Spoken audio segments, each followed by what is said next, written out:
Good evening and welcome to the Biz News Briefing. Today is Thursday, the 26th of February. I'm Kerry Lanigan.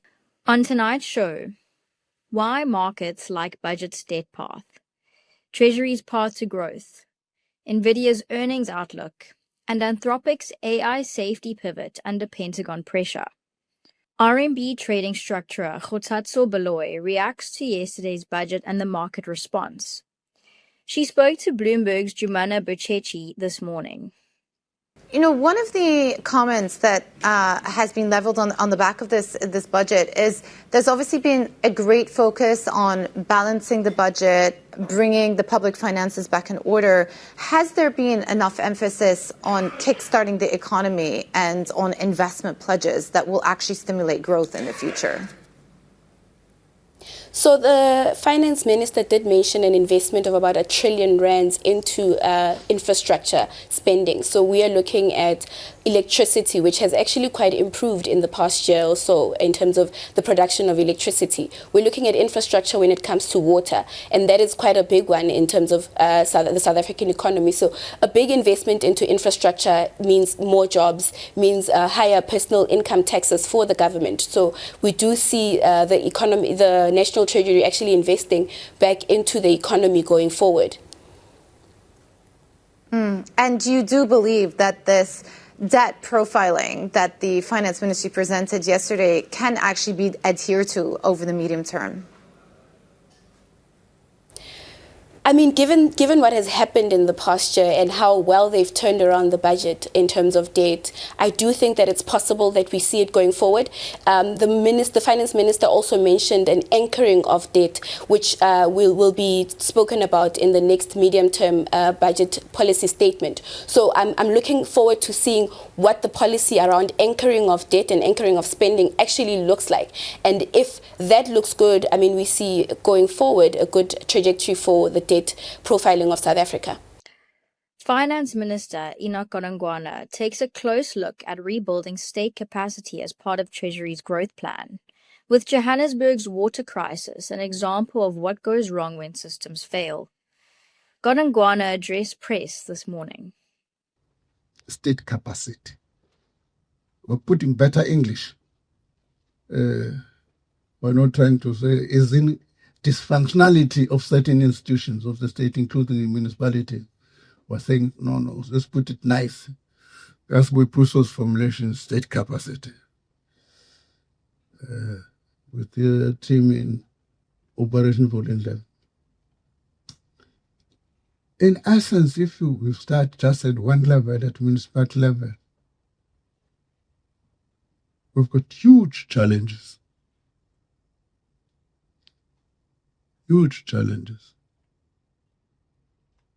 If you pay a municipality bill, and I want to just emphasize this point, you get a bill, it has listed all of these things, and you pay it.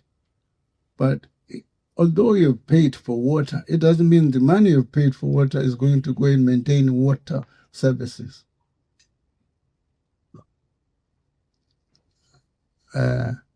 I want to use Johannesburg. If my numbers are incorrect, I'll blame somebody who should be nameless here. From my team, we have done this analysis that in Johannesburg you get this 9 billion rand for water services. But it goes into the whole big pot. What comes out into maintaining water services is only 1 billion rand. 8 billion rand gone. And this, between 2016 and now, personnel has grown by 82%, personnel expenditure. That's dysfunctionality.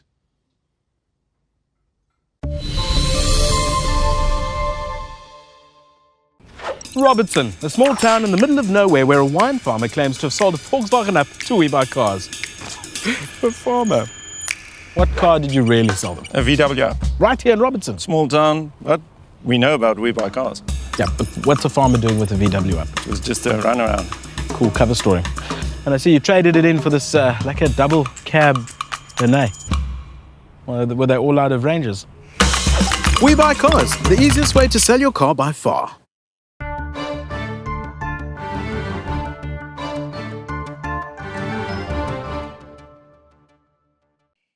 In global investing, Wedbush analyst Matt Bryson gives his take on Nvidia's results and forecast. Bryson spoke to our partners at Bloomberg yesterday. I want to see them beat and raise again, right? They seem to beat and raise every quarter. They're certainly this time around. You've got the setup. You've got all the hyperscalers having increased their capex spend. So that's what I want to see. How resilient is that market share of Nvidia for that capex spend? As we start to see Meta turn to an AMD, as we start to see them all looking at their own ASICs and their own purpose-built chips, how much can Nvidia in the longer term be still so dominant in the market? So longer term is hard because things change 2, 3 years, 5 years out. We're talking about things like quantum now coming into being in 2030. And so it's always been hard to say what's going to happen 18 to 24 months away.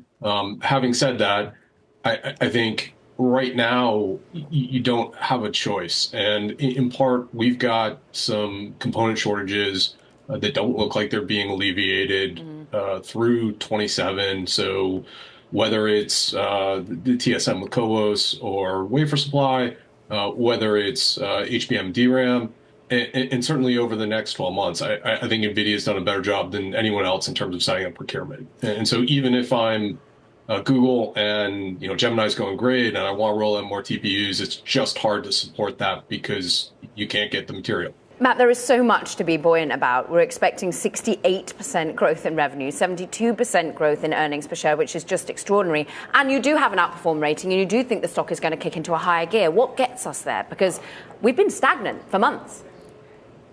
Yeah, so I would say for me, this feels very reminiscent to what we were running into last year. The concerns were slightly different, right? Last year, early 25, people were talking about the fact that we didn't have a new model from OpenAI.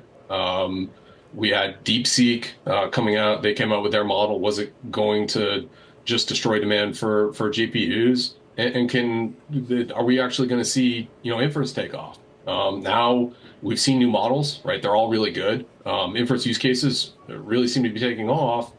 The concern had been, can we see a pickup in spend? And we've had all the hyperscalers tell us that, yeah, we're going to spend more.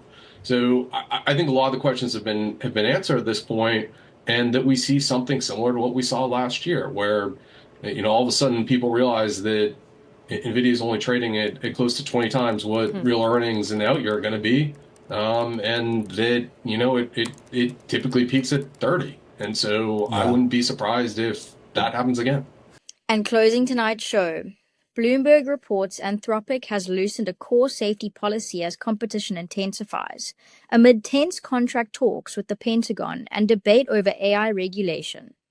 They are competing with OpenAI, XAI, and of course with Google for a piece of what Marta Norton was also acknowledging as a massive competitive landscape. There's so much business to be done out there, and we have seen industry after industry shaken by the prospect of some of these new tools from Anthropic and from other providers that could really change the way business is done and how people actually do their work from day to day. So there is both that question, but then also the one that you zeroed in on, and that is that they are not seeing any traction at the federal level when it comes to discussion of these safety-oriented issues. And of course, that's the conversation coming up now at the Pentagon. The company is insisting that it will not be relaxing those two standards, that it doesn't want mass surveillance of Americans via the Pentagon through its technology, or the fully autonomous use of its technology in weapons. But again, this relaxation of that safety principle when it comes to competition is a significant and worthy change to note here. take us inside the room. We reported that Anthropic CEO Dario Amodei met with Secretary Hegseth, I believe, yesterday, Tuesday. There is a deadline of Friday from the Pentagon's perspective, but in our reporting, Anthropic has conditions of its own that it is putting to the Pentagon quickly.